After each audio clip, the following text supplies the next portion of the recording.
The veil is the thinnest when exactly?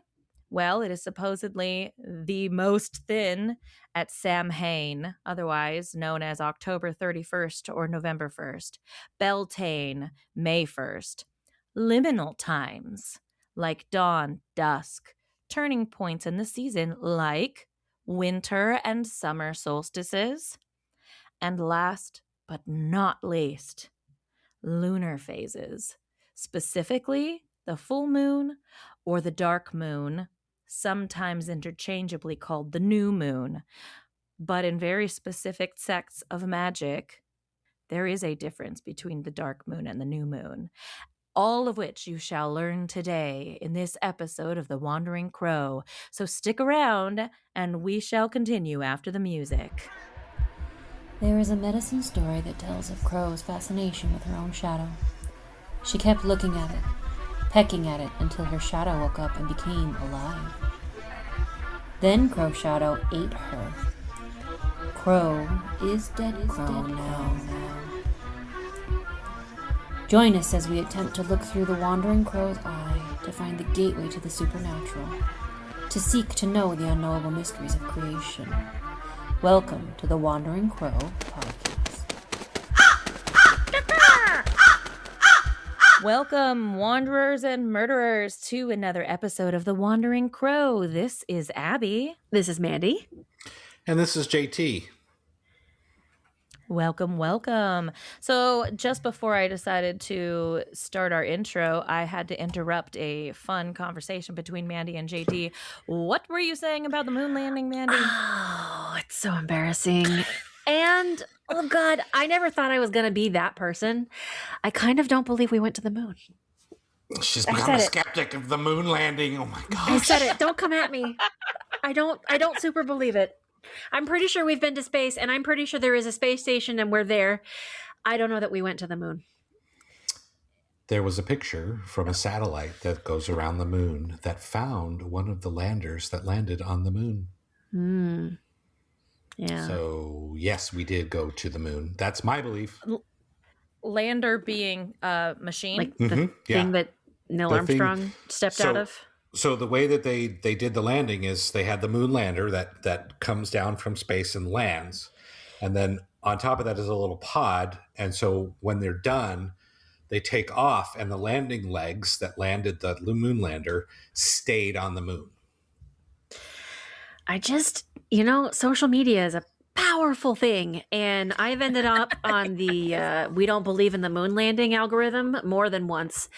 And some of those bloopers are really compelling. Some of those things and some of the questions that are asked and like the lighting and I don't know, dude. It's just like the green screen thing and the just like how people can get tangled up into wires that are not supposed to be there if they're actually in space.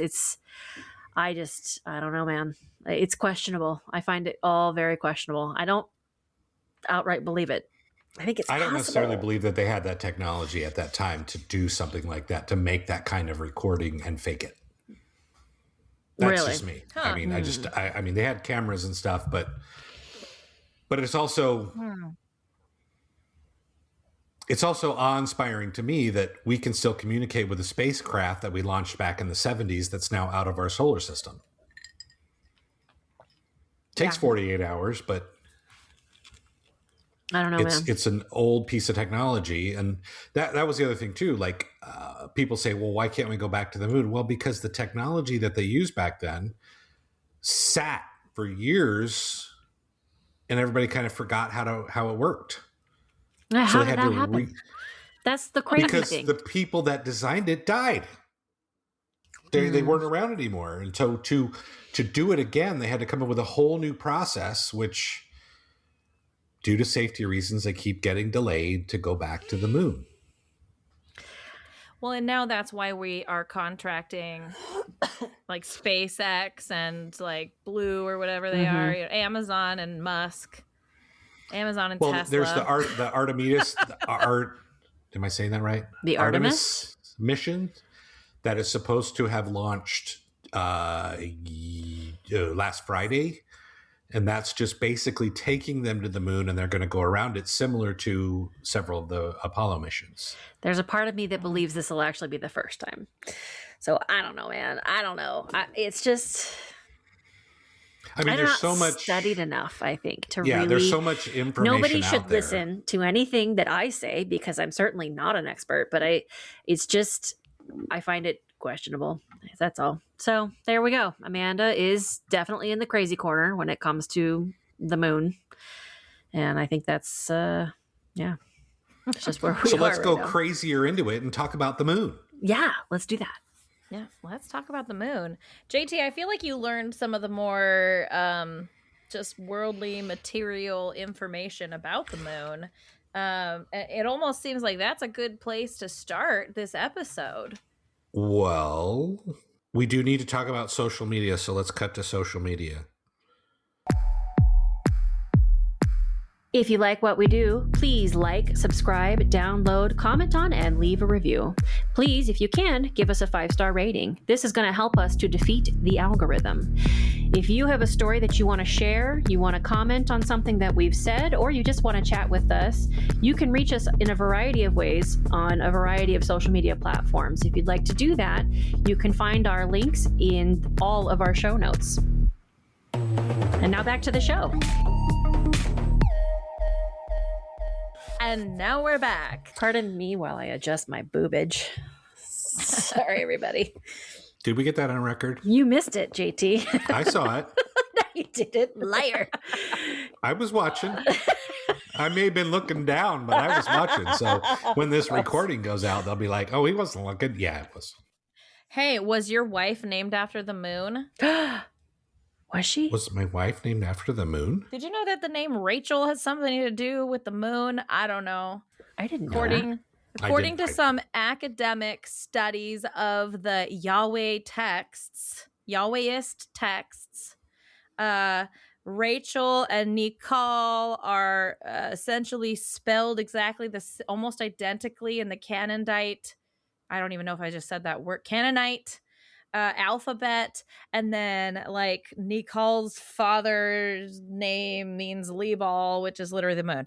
I don't know. There was some weird like this is that, and these are these, and this is that. Is this like and it's biblical? It's yes, and it's believed that Moses's wife was based off of a is like a de-deitized version of like Venus or one of the moon goddesses, amongst other things. And then there was this whole thing about Nicole and Rachel, because Rachel is somebody's wife or something, or mother. Oh, it's like, is it Joseph's mother?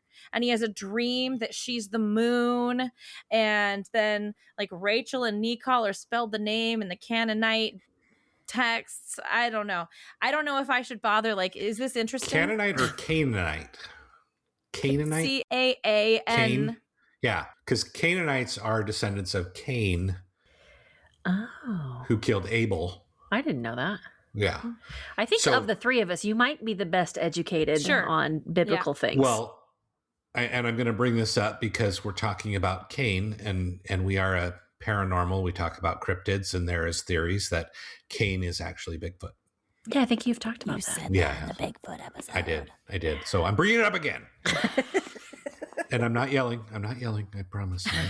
Just kidding. We're allowed to get excited. Just not when we're mad. Let's all just tone it down when we're mad. Okay. Did anybody like look up the traditional full moon names month by month? I have them from a specific culture. But not like... I'm talking... like the Farmer's Almanac kind of culture? Yes. So there's the January moon, which is the wolf moon. From the howling of wolves in winter, scarcity. Oh. Also, old moon, ice moon, or moon after Yule. January. Those are all the January moon names? Those are all the January moon names. The February moon is the snow moon. Heavy snowfall in midwinter, also hunger moon or storm moon. March is the worm moon. Earthworms appear in enthralling soil. Or it can be the sap moon, the crow moon, or the Lenten moon. I like the crow moon. Which month is Yeah. this? March. March. Wow, that okay. was a lot of names worm for moon, March. crow moon. Mm-hmm. April is the pink moon. Bloom of pink phlox wildflowers. Phlox, Phlox. Phlox. Am I saying that right? Oh, yeah. Okay. Oh, phlox. Yeah, flower. Phlox, Okay. Yeah. Plant, yeah. Also, sprouting grass moon, egg moon, or fish moon. Interesting. I think the fish moon should be March because it's Pisces. I don't know. May is the flower moon. Abundant spring flowers, also planting moon or milk moon. I didn't know you could milk the moon, but that would be interesting. Do they refer at all to like the color or shape of the moon? I always assumed that it did. There are other names that do, like you got super moons, or what's the name of the moon that happens in this? The full moons that happen in the same month. Blue moon? I don't know. Blue moon, yes. Oh, wow. Okay. June is the strawberry moon. Peak strawberry harvest time. Also rose moon or hot moon. In Arizona, it's the hot moon. The pattern that I hear very clearly is every single one of them, even the different variations within 1 month, all have a strong correlation with the season of that month. Okay. That's correct. And, Yes. that You- is true you are also of very these astute. these wheels. Yeah. You're very astute. July, is the buck moon. New antlers on bucks.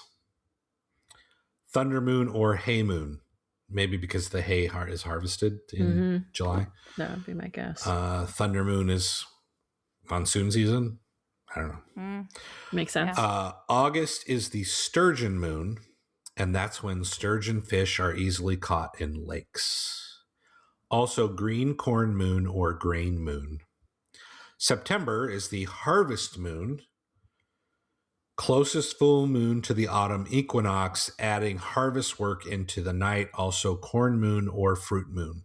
October is hunter's moon, time for hunting game in preparation for winter, and it always follows the harvest moon. November is the beaver moon.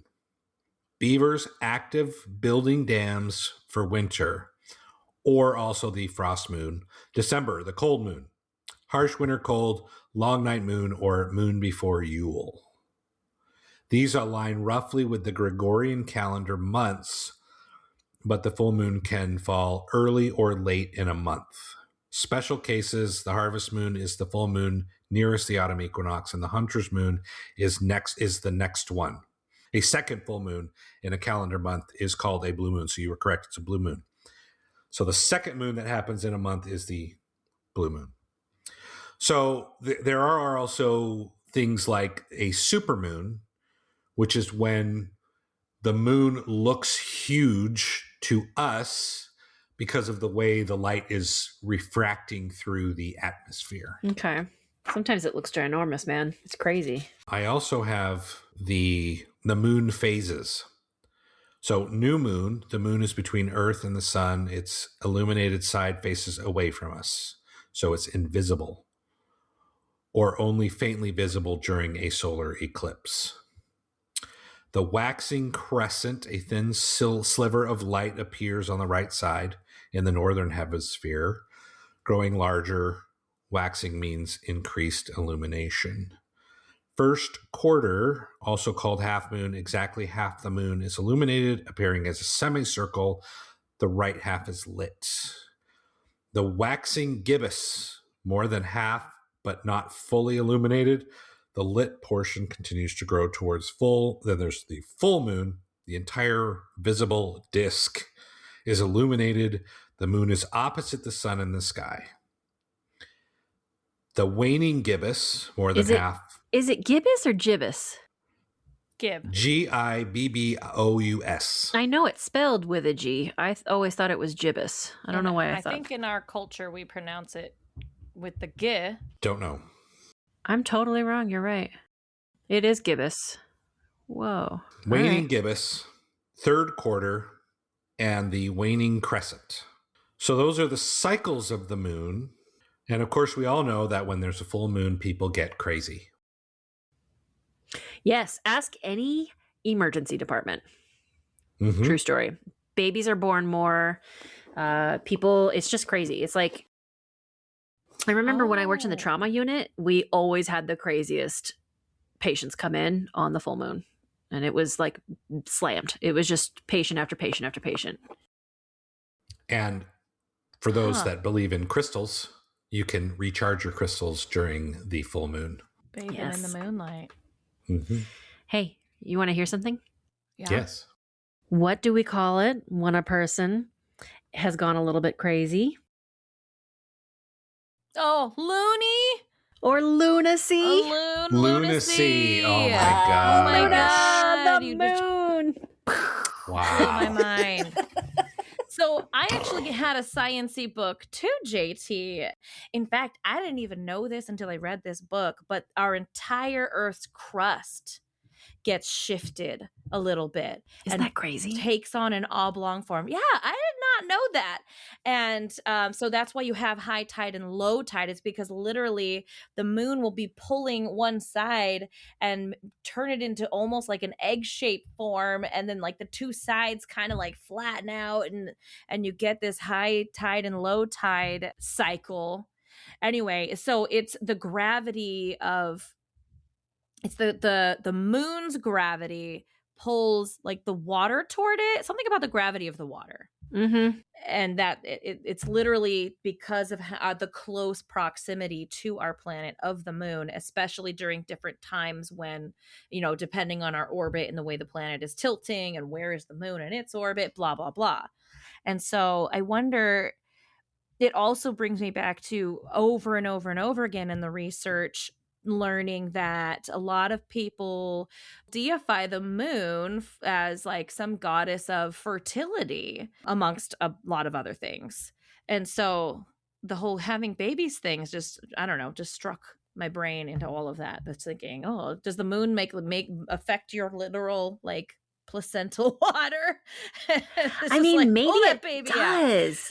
Yeah. I mean, we know that it has a physical impact on our planet. How far-fetched is it to consider that maybe it has a physical impact on us? Aren't we like 70% water? Yeah. What does that exactly. do to our Right? physiology? Just that slight shift one way or the other. I'm sure the answer is out there, but because we didn't come prepared with the research. Well, I we'll just remember wonder.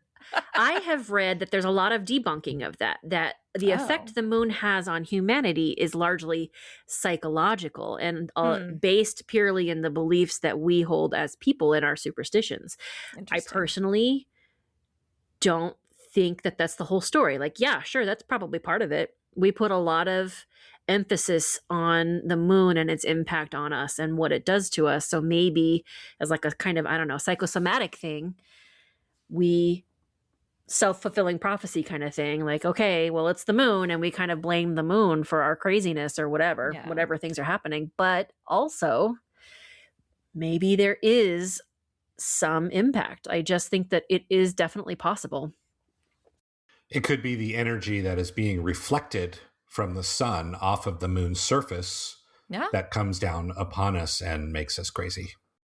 Literal energy, because light is magnetism circling around electricity. To help myself make sense of how a spirit box could even be utilized by spirits, I went and read an entire book about light.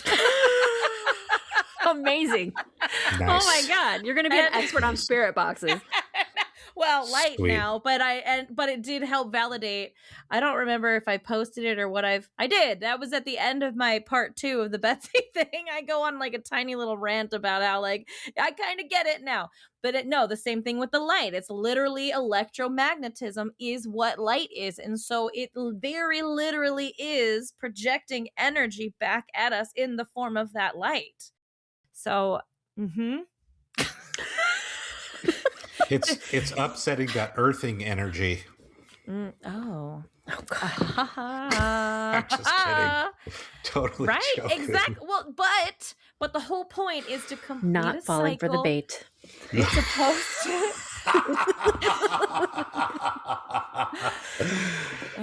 Good for you. Thank you. Thanks, Okay, I was totally so- baiting you. So Mandy, she took us on the segue about the hospitals and the lunacy. But JT, where were you before that? Oh yeah. Sorry, boss. Did we? Where were you? I was pretty much done. But the thing that you bring up that's interesting is most of the deities that I've looked up are women. Mm-hmm. Women are associated with the moon. And I looked up only one real culture, and I hope it's not stepping on your toes, Amanda, but I looked up the Mayan culture and their relationship to the moon. And I found one thing that's interesting is the Mayan moon reverence was practical, cynical, cyclical, and deeply connected to a primary deity, Leek Shell. It's LX and then CHEL as a second word, like two words, LX and then Shell, meaning Lady Rainbow or Moon Goddess. Cool. And there was actually, so the Mayans would practice this. Mothers and daughters, women, would do major pilgrimages to her oracle temples on Cozumel and Isla Mujeres, which is Island of Women, which I didn't know that's what the translation was. Isla Mujeres, which is right off of Cancun. You can see it from Cancun. So those were, the women would jump into canoes and paddle over, and it was all about being mothers, childbirth, child rearing. They would bring offerings of flowers, food, woven items, clay figurines, images of the goddess, ceremonies involving dancing, singing, and prayers. And these were lifelong rites. And so some women went twice in their lives. Yeah. I would assume that they would have gone twice if they're taking their daughter for the first time too. So. Yeah, that makes sense. So let's go with what you were talking about. Hopefully I didn't step on your toes with that. Yeah, so JT went over all of our Western or Northern Hemisphere stuff. Who knows if it's different in the Southern Hemisphere? I have no idea. That's true. Okay, Yeah. So those are the Northern Hemisphere names for the moons throughout the year. How about, what do you have, Mandy? Well, I have spoken about this before, but I am in a quote-unquote tradition, a spiritual lineage, where the bulk of our knowledge and our cosmology is based on the teachings of Sun Bear, who was an Ojibwe man, who some say was a medicine person and others say was not. There's a lot of controversy about this man, but he gave away the knowledge of the wheel, and we've talked about it before. It's a lot. The wheel constitutes, energy movement, and it constitutes, the actual calendar. It constitutes the day, the cycles of the day, the cycles of my life, the cycles of the world and the seasons. And it also is a place where we can learn a lot of lessons. Well, in this particular way, each moon has a specific significance. And what I have learned is there are a lot of cultures who have a lot of their own wheels. And even amongst North American indigenous tribes, they all each have their own wheel, and they are different from tribe to tribe. They're not all the same. So this is one particular one. And to be honest, I don't know that it's actually accurate to specifically the Ojibwe wheel, but it is probably very largely based on.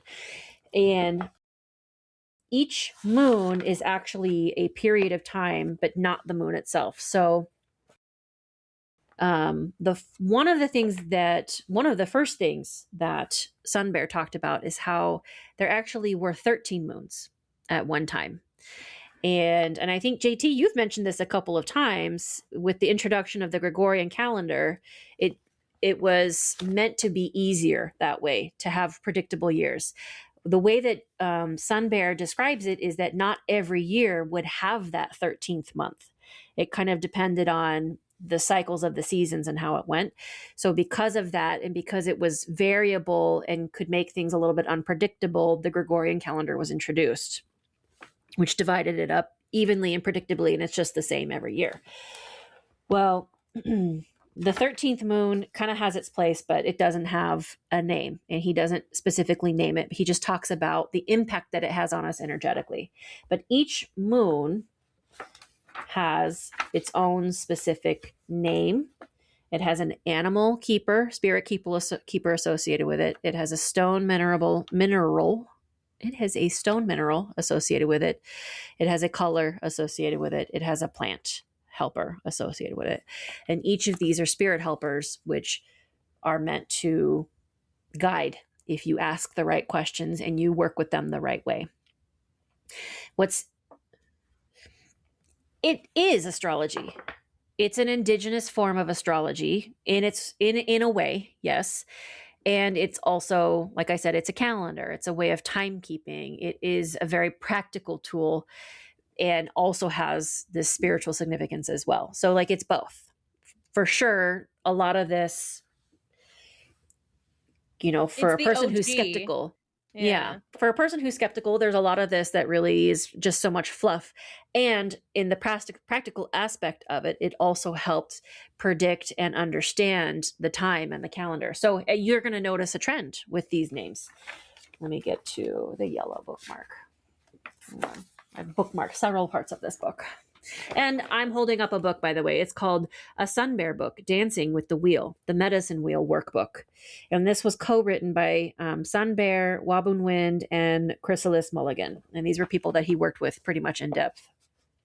I mean, they were his partners in a lot of things, students of his. So here's the 12 moons.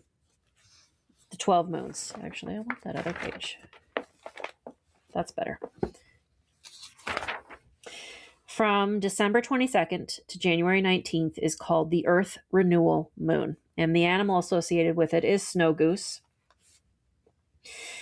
And so I'll read a little bit about it. The Earth Renewal Moon is the first moon of the year and the first moon of Wabus, spirit keeper of the north. That's Buffalo. This moon begins at the time of the winter solstice, when Father Sun returns from his journey south and begins to bring the warmth that quickens growth in the Earth Mother and all her children. The stone representing this moon is placed 1/4 of the way to the east. So he's actually talking about the physical position in the wheel. Where is it? It's this one right here. So we've got the north stone, and then these. So we've got the cardinal directions. 5 degrees there. So yeah, we've got cardinal directions. From stones 12 marked by o'clock. the cardinal directions. And then in between each cardinal direction are 3 stones. So there's a total of 12. And this is a calendar. It's a calendar. If north is winter, then these are the 3 months between winter and spring. And then it goes all the way around. Or between the solstices. Mm-hmm. Right. You're right. Mm-hmm. So, and actually the solstices, and then you've got kind of these other things here. So then it can't be a coincidence that time, the way we calculate time, is exactly that. Like what you just showed us is a clock. It's a clock. It looks 12. like a clock. Yeah. 12. And you could use this that way. You could use this, minutes, hours, seconds, the months, a year, many years. So it's meant to be looked at as a many-layered thing and to be interpreted in however it is important to you to be interpreted in that moment. So there's the Earth Renewal Moon. Next is the Rest and Cleansing Moon. This is from January 20th to February 18th. The animal associated is otter. Let's see. There's like the way that it's divided up. There's a lot. It could take years and years and years to fully understand all of the layers of this wheel. The next moon is the Big Winds Moon. Now this one, the two of you, is particularly important to you both because this is that period of time your birthdays fall in, both of you. Oh, I forgot to talk about. Okay, guys. So this episode I got to be in charge of, and I basically got to choose the topic because we're falling at surrounds about my birthday as this releases, and then JT gets to do the next episode because it's falling at surrounds about his birthday. So yeah. So JT and I, it turns out, are both Pisces. So everything makes sense. Well, we are also both middle children, so. Shut up. Yep. I didn't know that. Oh, man. It's just that I have an older brother and a younger sister, whereas she has an older sister and a younger brother. Yeah. Well, it doesn't matter because they befriended each other and skipped you, right? Yeah, I guess. Yeah. Screw those guys. My hell older with them. brother, well, I'm not going to say anything. Well, I just mean in childhood. I felt like that happened to me a lot. Mandy and Cameron were like buddies. But anyway, it's over. I felt like I had to be his mom. You had no interest in that. No, I mean, how could I? Yeah. Anyway, we got middle child issues, so. So all the middle child stuff. JT doesn't even want to talk about it. Nah. Birthday month for Mandy these was two. about to get into our birthday thing. The Big Winds Moon Cougar. The Big Winds excuse Moon me. Cougar. Nope. Let's start over. Oh, The damn Big it. Winds Moon. And Cougar is the spirit animal. I just read that as one long sentence that made no sense. Wow. Cougar? Yeah. This is important. It's so important. I'm going to blow your guys' minds Okay. in a ready? minute. You ready? But I'm keep gonna going. read. I'm I'm gonna ready. read Do it. this. Let's I'm read gonna it. read your horoscope Hurry basically up. based Okay. on Do this it. Read it. this Come on. wheel. Let's read The it. Big Winds Moon is the last moon of Wabus, so you're in the position of the north still. The stone representing this moon is placed 3/4 of the way between north and east, so it's the last stone right before east. The mineral totem for Big Winds Moon is turquoise. We're going to talk about that. The plant is the plantain. The animal is the cougar. The colors are blue and green. And the elemental clan influences that of the frog clan, which we won't get into. That's just too much to talk about here. Wow. Turquoise can teach people in this position about the real meaning of value and about protection. JT went blah when she said frog clan. I did the frog thing. But so. we're already. Oh, it was supposed to be like a ribbit. Yeah, like Oh. a ribbit. Like thing. He's imitating a frog. I heard Wow, no. blah. like you were just Sorry. gross. Don't talk about frogs. No. My bad. But we're already fish. Oh, Frogs this are is fine. one of those misunderstanding moments. We did There it you again. go. There you go. Did it again. There we go. Sweet. All right. Okay. Anyway, the plantain can teach them about their healing abilities. You guys have healing abilities. Did you know that? And the Interesting. cougar Now. can teach them about mystery and the need to establish safe territory. The Big Winds Moon can help you discover your own natural medicine power and the depth of your psychic abilities. Abby, I'm looking in your direction, and JT, you already know. Yeah. In this Super position, important. you will learn about your deep sensitivity, your yearning for spirituality. Abby? I know that that's true for JT. Do you yearn for spirituality? I don't know. I don't know that I yearn for it. I'm definitely seeking it. Okay, I'm definitely yearning, seeking seeking. Those seem I'm- like synonyms, so I'm going to go with Sure. it. Your hesitation to express your true feelings. Interesting. Who could I possibly be talking about? And your need for Dude. grounding on the earth. People experiencing the Big Winds Moon can be prone to moodiness and to melancholy.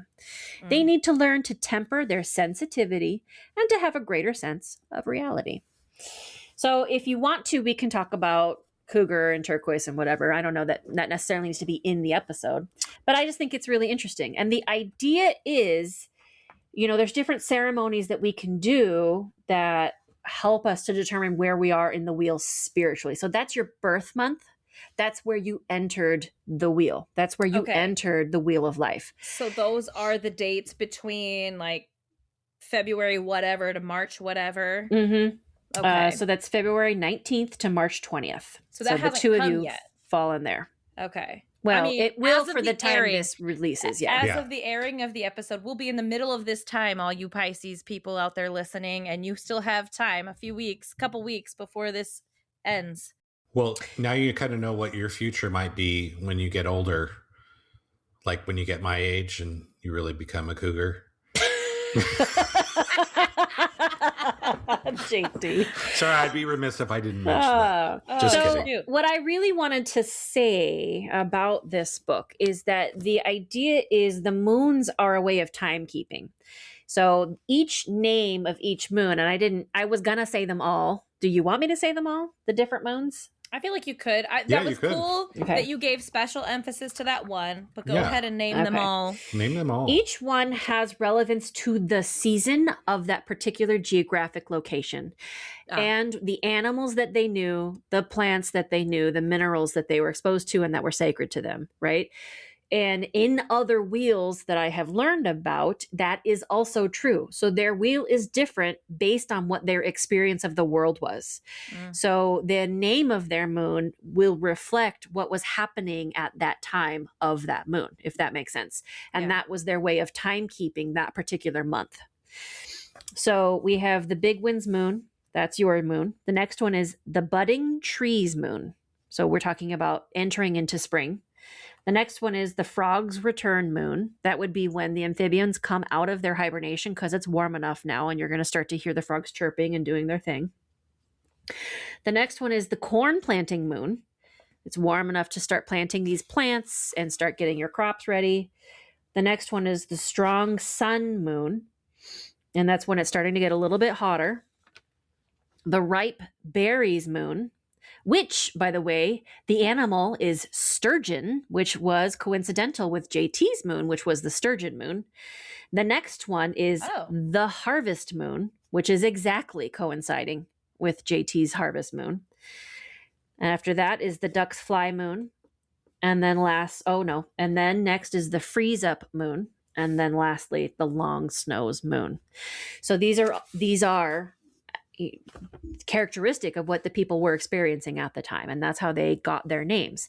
Now, the point of each moon is to understand what cycle of life you're in and what your mind frame might be, and to help better understand what are the potential gifts of this season that I can learn. What are the blessings of the animals and the plants that I can draw from and make myself better and overcome whatever difficulties I'm having right now. The last thing I wanted to say was that the moon itself, just as an entity, was considered important as well, and is considered grandmother moon. And separate from the 12 moons that represent those calendar months, or those calendar moons, those full moons in a season, is a stone in the wheel that represents the moon herself, and she's grandmother moon. So she is the grandmother of all of us and can serve as a spirit keeper in that way, and has wisdom all of her own. She's not necessarily a deity, because these are not necessarily deified, but it's an animist tradition and recognizing that all things are alive. And if all things are alive, then the moon is alive too, and assigning her own kind of personality and energy. And so it was considered to be a very feminine energy, older than the earth, who was mother energy, and there to help guide us in different ways and with the wisdom of grandmother. So, yeah, and that was pretty much what I really wanted to talk about is we talk about the moon. This is one way that this one particular culture thought of them. And the thing is, many, many, many other cultures around the world did something similar. And that's really, really cool to kind of think about, that was something that was a common human experience. I think I bored everybody. I know. No. I'm thinking. I'm sorry to interrupt, Abby, but I just want to point out something, because I looked up, because I love to do this because I'm Norse. I looked up the Norse mythology for the moon, and there's really they don't really worship the moon, but it was very important in their timekeeping. But there was a personification of the moon called Moni. I think it's Moni. I think I'm saying it right, but I'm not sure. It's M-A with a little slash N-I. I don't know what the A with little slash pronunciation exactly is, but that's Old Norse for moon. I think you're right. He was actually a male figure who guided the moon across the sky. And he was the brother of Sol, the sun goddess, and son of Mundafari. And according to sources like the Poetic Edda and the Prose Edda, the gods assigned Moni to steer the moon's chariot, controlling its path and waxing and waning phases. He was pursued eternally by the wolf Haiti, her witness. I mean, it's like HR, two O's, one with a thing and one with another thing, VITNISSON. And that will chase the moon across the sky. Sorry to my fellow Scandinavians that I cannot pronounce this freaking Old Norse word. But this pursuit symbolized the relentless passage of time and the cycle of nature. And at Ragnarok, the end of the world, Hati was prophesied to catch and devour Moni, plunging the world into darkness temporarily. Oh. Nice. But their calendar was based on new moon to new moon. Oh. And they only had 2 seasons, summer and winter. And their months were 29, 30 days. But every year they had to add about 4 days to make it work out right. Huh. It tracks. So that's kind of interesting how the genders are swapped there, because in the tradition I'm taught, the sun is male and the moon is female and the earth is female. So that's interesting. But Abby, I feel like you were cut off a little bit. I'm not sure what you... Sorry. I don't know if you had a thought that you were going to go with. I have some really weird stuff that I want to talk about, and I'm really not sure how to segue there. So I'm kind of just like letting everybody like talk. You brought up new moons, and that's sort of significant. That's what I want to talk about ultimately, I think, because I had a really freaky deaky weird ass thing happen to me. And I think that it falls into line with this conversation. Let me read you guys what I learned. Okay. Today. And I'm going to pull a little bit of that cougar stuff. The cougar month. What was our little season called? Oh, the wind moon? Yeah, the big wind moon. Big wind's moon. And did you want to hear about the significance of cougar specifically? Because I could tell you. I feel like you told us, but tell me again. Okay. Well, that was just like the general synopsis of the whole month. Okay. But the book actually breaks down the animal guides and the mineral totems and the plant totems. Tell me about the cougar. Cougar is the animal totem associated with the big wind's moon. The cougar, which is the lion of this continent, North America, has not been given the same respect as its African counterpart. The cougar has been misunderstood and feared, often resulting in its wanton slaughter. The cougar, also known as the mountain lion, puma, panther, screamer, painter, and ghost cat, is the largest member of the feline family on the North American continent. Cougars measure between 7 and 9 feet and weigh 150 to 300 pounds. Their black or brown-tipped tails and ear tufts never seem to stay still. Cougars were found all across the United States before the spread of this current civilization. Now they are found in the western United States, Florida, Canada, and Mexico. And actually, we know that they're in a few more places now. Cougars are the best climbers of all felines. They are swift runners who have large individual territories. Their social structure does not allow these territories to overlap. So knowing all of this about cougars. Cougars are hunters. They like the chase and will often join efforts with their mates or relations to obtain better results. They do not hunt for more food than they eat. They only hunt livestock when their natural food supplies have been depleted. Female cougars are better hunters than the males. When cougars mate, the female frequently is the aggressor. Most litters are born in the spring and consist of only 2 kits. Although the mother cougar is very loving and devoted to her kits, male cougars do not have much to do with them. Cougars can teach you about speed, grace, territoriality, sensitivity, mystery, communicating without words, stalking, and initiative. So that's kind of how it goes with each of the different things that they talk to you about. So that's cougar. All right. Now I'm curious to see, are there correlations?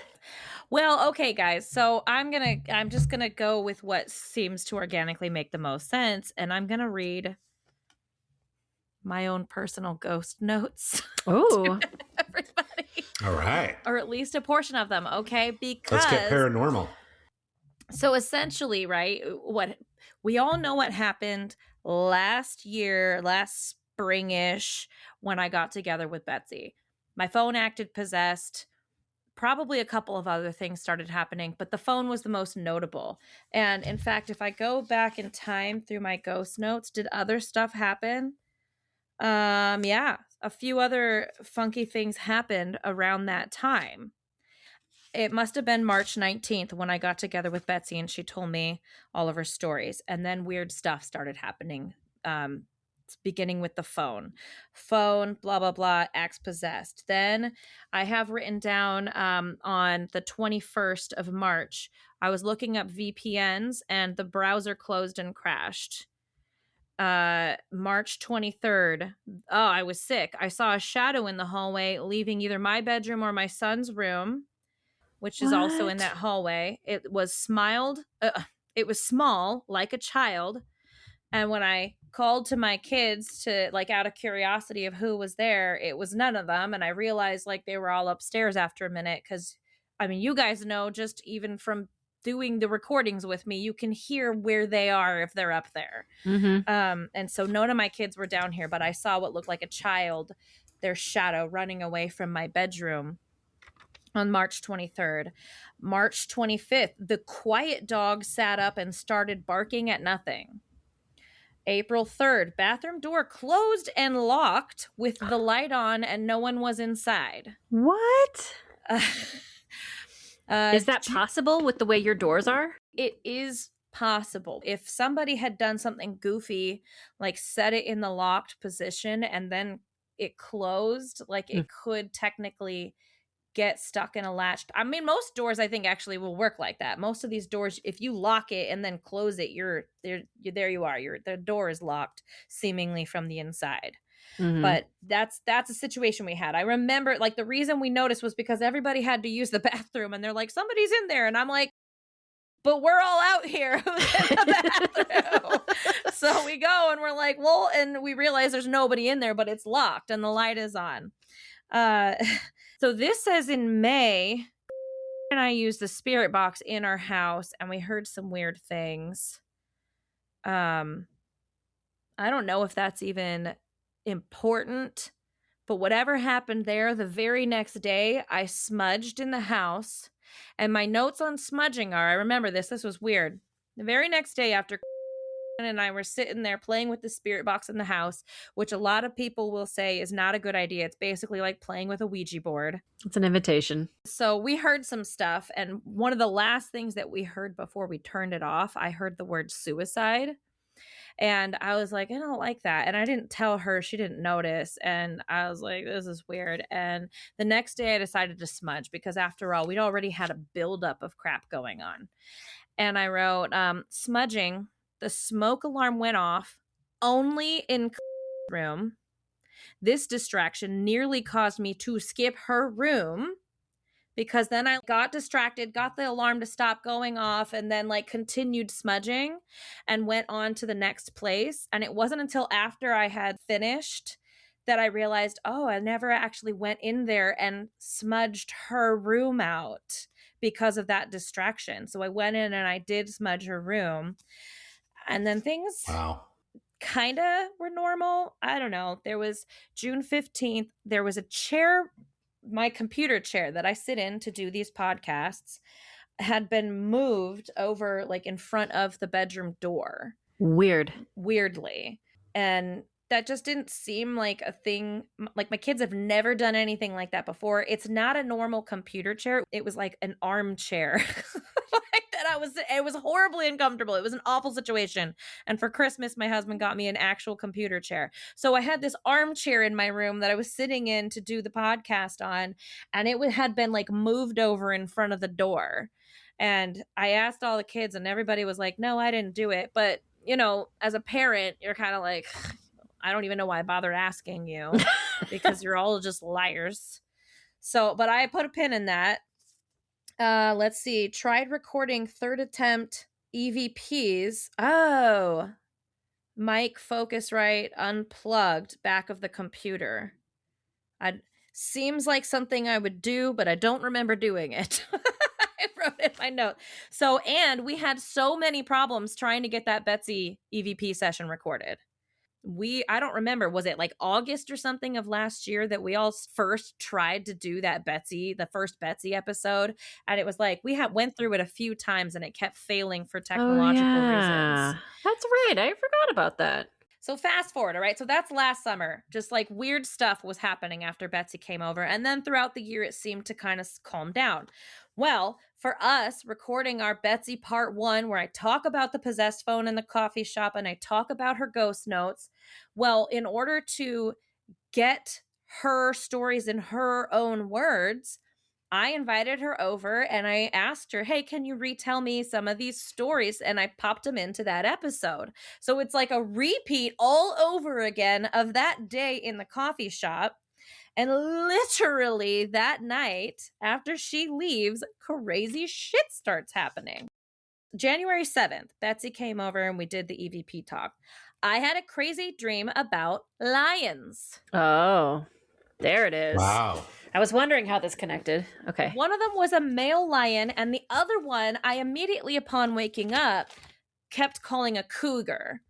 But I decided, it could have just been a female lion, but cougars are lions. And I don't know that they have the sexual dimorphism that the African lions have. They're just males and females. There's probably some modest difference. But anyway, like the short of it is that for some reason I was one of those crazy, like Tiger King kind of people who had exotic cats. And I had a male lion and I hadn't fed it and it was trying to eat me.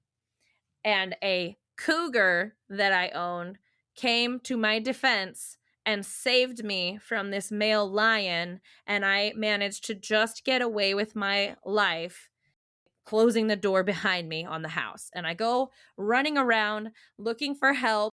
Hours later, I come back to the house and the cougar has been killed by the male lion. No. So that was a bummer. And it was a really weird dream because I don't remember my dreams usually. Not only was it fairly lucid, but it was like the first dream and I don't know how long I managed to remember.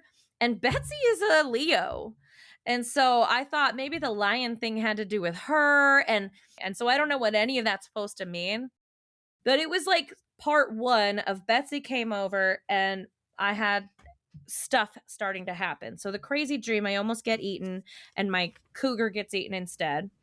I have a question. Yeah. Let's say you weren't a skeptic and you did believe in the power of dreams. What might your interpretation of that be? Like, what comes to mind? Originally, when we recorded this, my answer was a long-winded, I don't know. But since then, I've actually learned a lot more about the zodiac. Number 1, I have learned that there is such a thing as the astrology big 3. Everybody knows their sun sign. Not everybody understands that they have a moon sign and a rising sign or the ascending sign.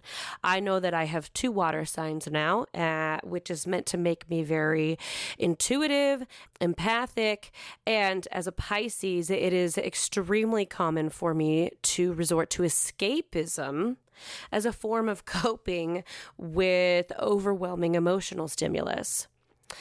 Furthermore, I have learned what it means when we say that the moon is in Leo, meaning that if the moon is in Leo, that means it is within the 30 degrees of the astrological sign chart that would place it within the constellation of Leo, the 30 degrees that Leo occupies. So at that time, January 6th through January 8th, our moon was in Leo. I would not have known that at the time, so your guess is as good as mine as how my mind may or may not have known that if it knew it at all. But when the moon is in Leo, or when our sun is in another times or another sun signs constellation, that can have an impact on our own personality and our own zodiac characteristics. In the case of Leo, I think that literally, possibly this dream meant that there was some struggle going on between those Leo zodiac characteristics and this cougar lineage characteristic. According to all the zodiac stuff I have written in my notes, the biggest difference between lion and cougar is that a lion can be more dramatic and emotionally chaotic versus the cougar is more stoic. Furthermore, in the dream I escaped. The cougar saved me and I escaped and I ran and I got distracted and I didn't come back in time to save it. And I think I was supposed to stay. I think I was supposed to stay strong, emotionally stoic, and save the cougar. I was supposed to let the cougar win. Anyway, I suggest everybody go and learn their astrological big three because that was super cool to learn. But it still all fits. Rather than delete this, I wanted to keep it because it furthermore lends to the zodiac and magical meaning of the moon and its placement. Coming back to the moons. All right. So that's just the beginning of how Betsy comes over to my house on January 7th. I have that crazy freaking dream, the first dream I can remember in a long ass time. And then the smoke detector in room alone starts chirping that day, which is weird because the way my husband is an electrician, I've said that it's like Mandy's a nurse. Y'all may not know it. Mandy's a nurse. My husband's an electrician. So my husband is an electrician. He has the smoke detectors all hardwired. In fact, they're wired to each other. If one of them goes off, all three of these smoke detectors upstairs in this hallway go off at the same time. Oh. But they all also have, and that's just for extra safety. That way, if like the fire and the smoke are at the one end of the hallway closest to this one bedroom, well, all of them are going to get that warning and they're all going to go off. So but they also all have the emergency batteries and they will chirp if that needs to be replaced.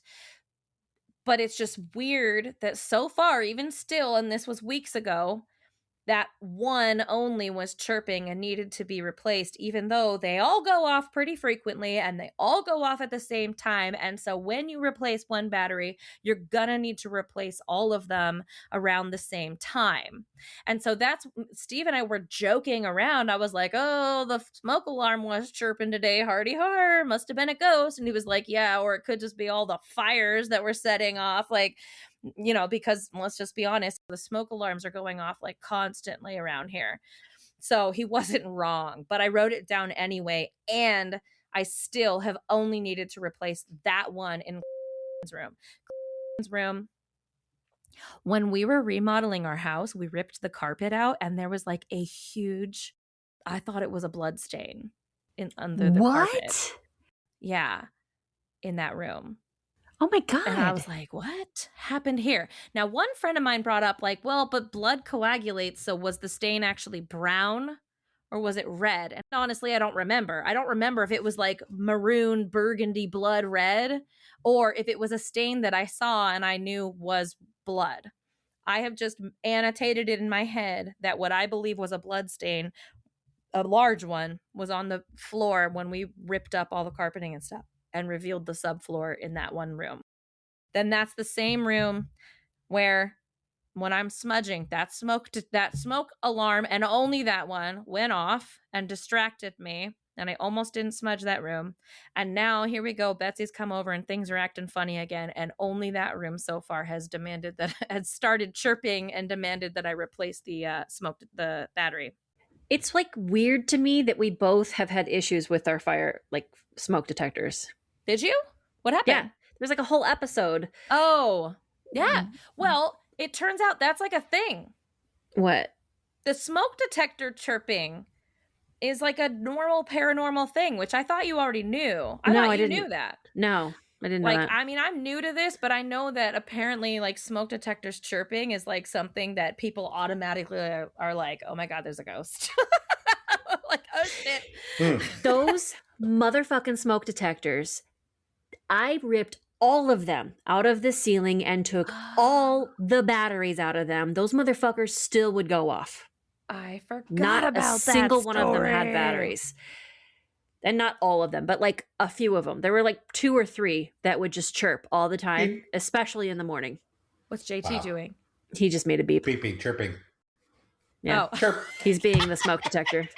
You bastard. Anyway, Just being an asshole. Come on. So help me. I know that the cougars had to do with the big wind's moon cougar animal. Yeah. How does this relate to the moons? The I'm thing? I mean, getting it's there. creepy as hell. Slow and steady. I'm getting there. All right. Okay? I'm going to trust the process. Okay. Sorry, it's so slow. I can't go fast to save me. Okay. So the smoke detector goes off in room. And I guess, I digressed explaining why that means anything to me. My phone is being buggy. Then the next day after that, the 9th. So she came over the 7th. The smoke detector and the phone are the 8th. The 9th. Front door. So I've got the ring alarms. And when you open a door, all of your bases go off at the same time, right? Simultaneously. So I've opened the door. I've stepped inside. I come inside and I close the door. And it chimes. And only on the base right next to my head. And not simultaneously on the other one downstairs. Weird. So not only has it chimed upon being closed instead of being opened, but singularly next to my face. So that was weird. January 13th, I heard the dog is in her bed and the cat is in her bed. I heard shuffling around in the basement and then walking upstairs. I went upstairs and I checked and all the kids were asleep. Wow. January 15th, I meditated to speak to entities and recorded questions. So I meditated with the intention of, I don't want you to get stronger. I don't want you to be able to like get through to me. I want to be able to get through to you. I want to be able to hear and see you better without giving you the power. And so that's what I was meditating on. And then I start asking questions in my phone recorder and nothing happens. I don't hear anything, no EVPs whatsoever. And then I get distracted and I'm sitting in my bed in the same place, haven't moved. And I song ideas start coming up to me and I'm recording melodies and lyrics that I'm thinking of. And as I'm saving one, there's a recording malfunction and it won't play back. And I can't get it to open. It just says the file is corrupt.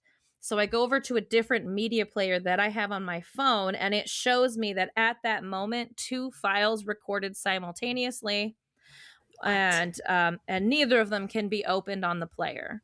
What? Wow. Which probably means nothing, but I thought that was weird. So there was one that was 44 bytes, which is like nothing. My tech friend was like, that's like nothing. She thinks that somehow it just like started and stopped or something. And like, then it just, the command happened so quickly that it just kind of like crashed them both. But I was able to pull up the larger one and get it on my computer and get that one to play. And the smaller one, it just says is corrupt and can't play anything. So that could be nothing at all, but I wrote it down because I was like, that's a little weird that literally 20 minutes later after I'm trying to communicate with things, my phone, like my recorder malfunctions and says that it recorded 2 little things simultaneously. Then on the 18th, this is the dog and the cat went upstairs. I already told you guys this story. The cat summoned the dog to go upstairs at literally at 3 a.m. on the dot. The dog went up. When I went up, ran around the corner to find out what the hell they were doing. They were both just sitting at the top of the stairs. The dog's body was facing toward the hallway, and I heard some noises, and I thought, oh, that's why the dog came up here. Like a kid is up, and they went to the bathroom or something, and they're all just checking it out. But then, like, I get up the stairs and look around, and they're all in bed, fast asleep, body's still warm. I'd been dreaming that there was some sort of an emergency, and I needed to leave. Discreetly. So again, I'm having another weird dream that I actually remember. The dog has woken me up at exactly 3 a.m. and there's some sort of betrayal. I'm sitting there thinking about everything. And at 3:27 a.m., okay, that's a weird minute, my computer woke up. Like I'm sitting there on my desk in my bed, just thinking about how weird the dog and cat thing was. And my computer just boots up, which it doesn't do on its own. And I don't have it on one of those auto restart schedules. January 19th. The dog is up at 3:30 a.m. I have another dream that the world is ending and I'm separated from my family, but then we manage to find each other again.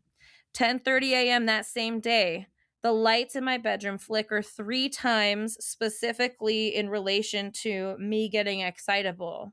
My son is in here and I'm having him practice his bells, his mallets, aka xylophone, but they call it mallets for band. And it's really frustrating process for him. But he finally does well and he succeeds and we're like, woohoo! And then the lights start flickering. And I was like, oh, that was something. And then I'm like, I'm very off the cuff and a little bit gruff. And I go, all right, now get your shit out of here. And he's like, oh, and you were the one that wanted to start a swear jar, blah, blah, blah. And I'm like, ha, ha, ha, get your shit out of here. And then the lights flicker again. And then I'm playing ball with the dog and the dog catches the ball. I mean, this is all within a couple minutes of each other. And I go, woohoo, to the dog. And then the lights flicker again. So I was like, okay, something doesn't like me getting all excitable or being loud. I don't know. So same day that the dog is up at 3:30 in the morning, I dream the world is ending. The lights flicker 3 times in the bedroom. 8:45 p.m. that night. I have forgotten what I need to do several times, and I'm going up and down the stairs. And the final time, I forget my book upstairs. I go up there to grab it, and I walk into the kitchen. And as I'm walking into the kitchen, I have a circular floor plan. A child comes skipping around from the corner from the hallway from bedroom's direction, generally speaking, sees me, stops dead in their tracks, takes a couple of steps backwards, and then turns around and books it back into the hallway. And I know immediately that this child is not any of my children. This child did not look like any of my kids. This child was not the right height. It had a bob, but was brunette. And I have a child with a bob, but she's blonde. My other child, who's a brunette, has long ass hair to her ass. And my son has he's too tall and his hair didn't fit either. So this child that I don't know, who's brunette with a bob, comes walking around the corner, sees me, and goes, nope, right? This child nopes the fuck out of the room upon seeing me. And I'm looking right at her, let's call her. And I'm just astonished. I know that it's not any of my kids, but I'm just like, the f-? And so immediately I'm just like, okay, I recognize that body language. That body language is the same exact body language. If I've come upstairs and I've caught my son sneaking cookies or chocolate or frosting or some sort of sweet, and he's supposed to be in bed, but he's upstairs instead sneaking around doing something he's not supposed to be, right? And then I've seen him, and so he runs away hoping that I didn't see him. I know this body language. So it's a circular floor plan. I turn around to the closest end of the hallway that's near me, hoping to head them off, thinking, okay, if it's my brunette girl, I will see her run into her bedroom from this other end of the hallway. And I don't. She's in bed. And I run over to see the hallway that they've entered into, and they're not there. There's nobody there. And there was never any footsteps or footprint sounds when they ran away. So I have no idea what the hell the deal was with that. But I looked it up later, and I wrote 3/19, but it's actually 1/19. January 19th, January 18th was the new moon, or the dark moon. And according to people who do witchcraft and magic, according to all sorts of people anywhere, the new moon or the dark moon is one of the times when the veil might be the thinnest, and you might be able to see more entities. You might have more sightings of ghosts. But also, according to this website, themagicalpath.com, there is a very specific meaning behind the dark moon. Okay, so they wrote, the dark moon, communing with your inner wise woman, even if you're a guy.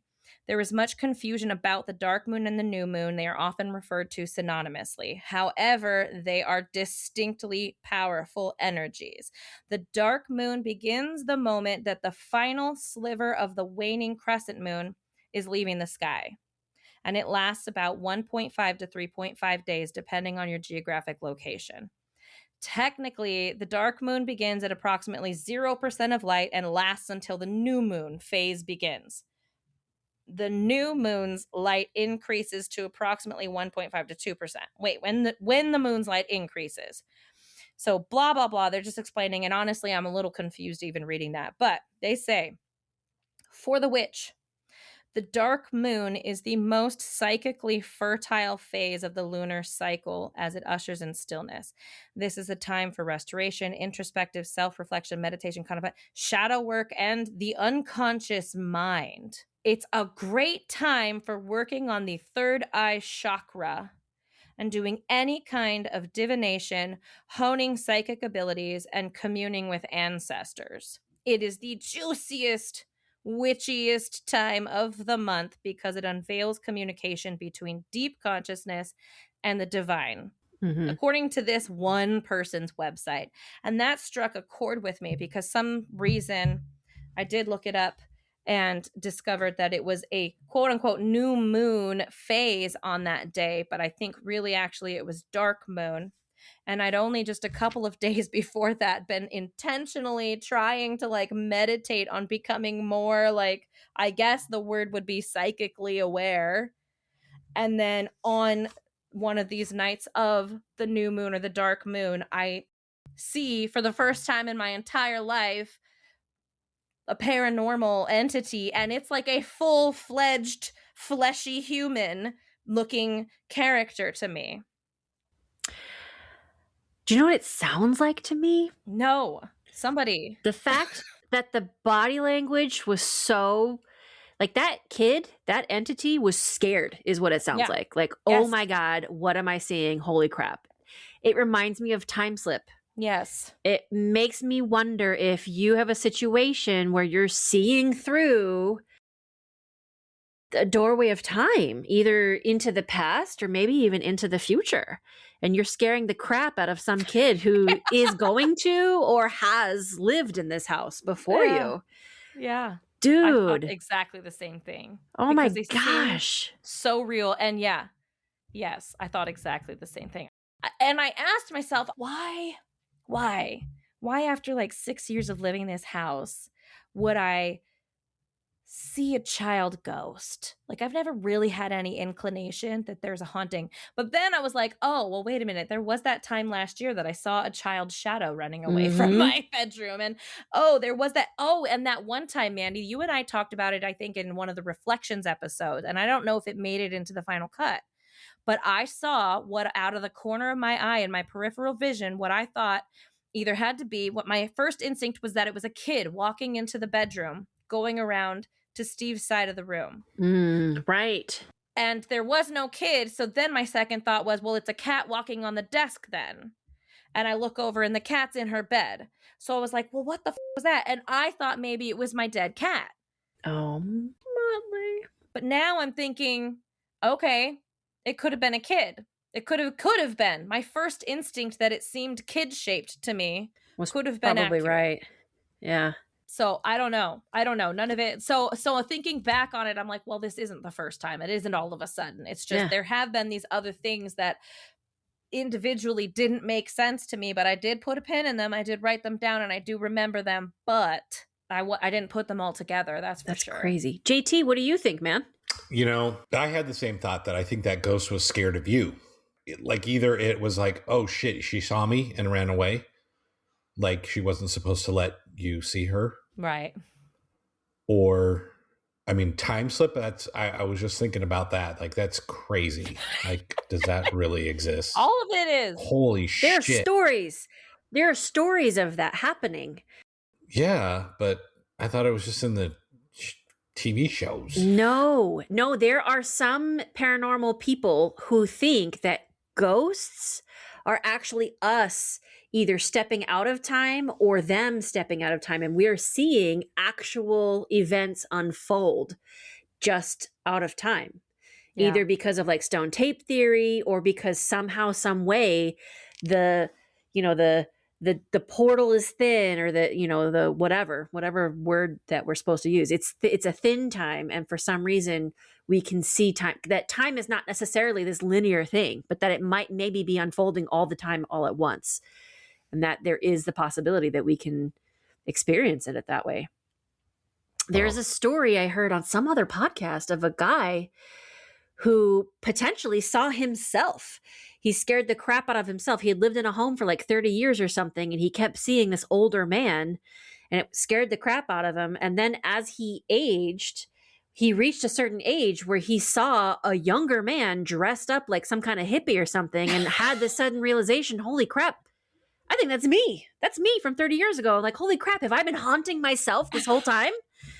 Like, it's wild. Oh my gosh. Oh, did I ever tell you guys that when we first moved in here, or a year or two after we moved in, I was out front doing yard work, and this guy in a truck rolls up real slow and is looking at me, and I'm like, yeah, can I help you? And he goes, oh, is so-and-so still living here? And I said, nope, I've never heard of him. And he goes, oh, well, this place used to be a foster home back in the whatever, whenever. Oh my gosh. And I was like, oh, interesting. And I didn't think about it again because the last people who lived in here like moved in here in like 1994. So I'm like, that would have had to have been in the early 90s or 80s that he's talking about. But that's like just another little piece of that puzzle that some guy drove by and claimed that this used to be a foster home. I feel like you're describing the poltergeist. What? It's a movie. A movie is happening. It's unfolding right in front of us. Mandy. The opening scene is this really happy family moving into a new house, and then this beat up old creepy truck drives up. The so-and-so still live here? Nope. Be careful. Foreshadowing, and then crazy shit happens. This is the movie of your life. It's happening. Don't let your TVs turn to static. So I smudged again. Okay, good. After I saw her, I was like, nah. Well, even after I saw her, a couple of other weird things kept happening, going on. It was after I saw her that the cat ball lit up. And then after I saw her 2 days later on the 21st, I was like getting all the kids out the door, and I said to myself, all right, if some shit is different when I get home, I'm going to be aware. All of these lights are off. And I went around the house with intention, like recording everything mentally. And I was like, all right, if something's out of place, I will know when I get home. And I get home and I'm doing stuff and blah, blah, blah. Like hours pass by and I'm like, okay, I don't notice anything. Then I go to the store and I come home, and there's this black shirt sitting on one of the bar stools upstairs. And it's meaningful because I had the weirdest thing that morning where I went downstairs to go like put on my bra and then throw a shirt back on to get the kids out of the house. Literally, I took the shirt off and put my bra on and was going to put the same shirt on and couldn't find it. No. I was like, where the did my shirt go? But it's just a black shirt, right? In, amongst a bunch of other crap. I'm chaotic. And I just thought, whatever. And I grabbed the next other black shirt that I could find. They are different and therefore discernible. But I was like, that's so weird. I'm such a scatterbrain. I couldn't find that shirt. So then there it is upstairs on the bar stool without reason hours later after I've like come and gone and done other stuff. And I was like, all right, motherfuckers. All right. I was like, babe, let's clean the house. Yeah. Let's deep clean the house. Wow. And so we deep cleaned the house, and then I waited for him to leave, and I started smudging everything. And my intention the whole time was like, look, if you're trying to send me some message, stop trying so hard because I can't hear you. You're just freaking me out. There was a couple of things that happened that made me think something was trying to send me a message, i.e. maybe Betsy's dad. Oh. So I go around and I'm smudging and I'm like, stop. I will work on it. I will meditate and I will try to get better at hearing you. If you used to live here, nothing's the same. Stop coming back. If you're just here to fuck with me, get the fuck out. Like, stop it. So I smudged and set my little boundaries, and things did calm down significantly. But I was like, okay, this is too much. So from now on, I want you, when you take your ghost notes, write down the phase of the moon. Yeah. I'm curious. Yeah. Is it waxing? Man. Is it waning? Is it new moon, dark? full? Is it full? Yeah. Thank you What's for bringing going it back on? to the moon. Because damn, we went off the rails. I went off the rails. I know you guys thought it was going to be a lot tighter involved in the moon, and I mean, it's an interesting, Well, honestly, compelling story. There's no doubt. And also, Yeah. how does it relate to the episode? I don't know. I think that could definitely be a mini. What you just did, cut it, release it as a mini. It's amazing. yeah. Everybody is going to want to hear that. It was Yeah, after the that's fact. crazy. I don't know how or why. Like, I think immediately my first thought was, well, what phase of the moon were we in? When is the veil the thinnest, I think, is when I looked it up. Because I was like, why? Why now? And so new moon was one of the answers. And I was like, well, when was the new moon? Oh, it was like literally that day or the day before. Okay. Yeah. Mm-hmm. Makes sense. That's crazy, Abby. Yeah. What a Oh my gosh. bonkers set of things to happen after Betsy comes over too. Right? Betsy's like the common denominator here. She does like bring, does she wake the things up? Does she stir things up? Do things follow her? But the moon, man, let's talk about the moon.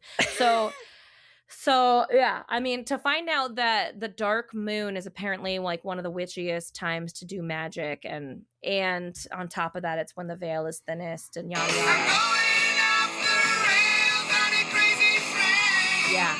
I do feel that way. Do you feel like a lunatic? Yes, I do. And my face is getting all hot. I've been getting all worked up. My nose We is just red. had a full moon a couple days ago. Just Did saying. we? Yes. Already? Oh, Energy yeah. was weird at the house that I work at too. It was It's weird. the beginning of the month again. That's right. Yeah, I wasn't paying attention. Well, I can report to you that nothing interesting happened here. Good. Well, you had just like smudged, right? So maybe your boundaries are still in place. You should do it about every month or so to refresh it. I need to do it at my house and I keep forgetting. And by the time we get this published, the next full moon will be on March 3rd, and it's going to be an eclipse. And to those areas of the world lucky enough, it will be in a blood moon state for approximately an hour. As a matter of fact, my area, Pacific Standard Time at 3 a.m., we will get to experience a blood moon. And again, we're getting this amazing magical combination in one night of the full moon and the new moon, or a dark moon rather, that will look red. And apparently this is another energetically opportunistic time to perform certain magic. Probably not for the faint at heart or the inexperienced. Regardless, it is a energetically significant time. We can probably expect some really interesting full moon shenanigans to happen this time for this upcoming March full moon. Weird stuff happens. Weird, wild stuff. I mean, it's just, to me, it's all connected. It's all part of the energies that exist. The energies coming from the sun, the energies coming from the moon, the energies that are reflected from the sun onto the earth, from the moon, and how they all collide, coexist, mixed together in this swirling heap of whatever the heck is going on with the veils and entities and energies just everywhere.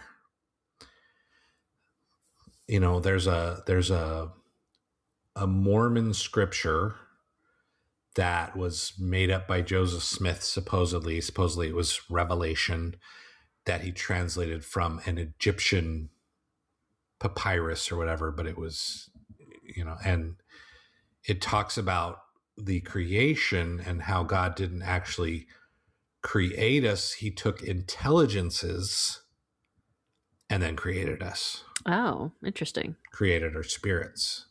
We were intelligences before that. Huh. Which lends to the, thing that all living things have some sort of intelligence in them. Yeah. And it's kind of a progression. Fascinating. I would like type to. Thing. It makes me kind of want to read more of that stuff. But I don't want to be Mormon, so. I You can won't still ever have read it that. and not I have to can. be Mormon. I can. I. Yeah. It was Yeah. like the best stuff I thought was kind of like hidden. No, and not not open at to Buy all. a Mormon non-Mormons. Bible. They would love you to do that. Well, Wouldn't they? They brought us it one. It has to be a pearl of great price. Pearl of great price. Mm-hmm. Okay. Look it up. Pearl of great price. My Turkish Abraham. father-in-law hangs out in the front yard all the time, and back when the Mormons would like go door to door and like try to proselytize people, they came and he's like, I'm Turkish, no English, because he doesn't really speak very much English. And so those guys came back with a Book of Mormon written in Turkish. Here you go. And he actually loved it, and he read it. He thought that was great that they brought him a Turkish book, and then It's was got like, some great stories in it. It and, really and then does. he was done with it and never picked it up ever again. But so we have he read a it? Turkish. He read parts of it. I Okay, think he read a okay. Turkish Book of Mormon. I mean, obviously Oh. he's Muslim, so he's like, nah, I'm good, Oh, thanks. well, yeah. There's He was like, oh, some great war stories in there. But interesting. Okay, Yeah, we're way off topic, anyway. friends. this is why we're supposed to have the outline, and I'm supposed to come Yeah. all prepared with everything structured. And then I flew off the rails reading my ghost notes. Oh my God. And now the Book of Mormon. I mean, this is just what it's like to sit down with friends and like have a conversation. It just goes. If it's good, This is this is a sign of good company. this is Well, part of the reason why I didn't ever edit the episodes is because it's like this is how our listeners get to know us a little bit. Is some of the off the rails crap. yeah. All right, our next episode, friends, is supposed to be hold on, what did we say? We said leprechauns and little people of Elfland is the next episode. And I wrote this as a note. We are supposed to drink green Yes! beer while we record it. That's not going to go way off the rails. I think we should Yeah. just do it and release whatever comes out of our mouths, unless it's like, privacy things. Right. Just- Okay, everybody. So cool. Thank you, listeners, for listening. We love it. We love you. And this has been another episode of The The Wandering Crow.